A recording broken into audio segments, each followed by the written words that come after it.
হাতীবান্ধায় গাছের ডাল কুড়ানোকে কেন্দ্র করে যুবকের মৃত্যু, সড়ক অবরোধ।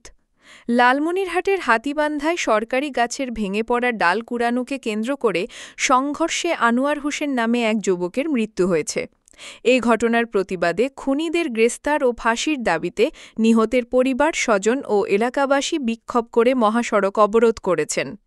রবিবার ৩১ অগস্ট রংপুর মেডিকেল কলেজ হাসপাতালে চিকিৎসাধীন অবস্থায় মারা যান আনোয়ার।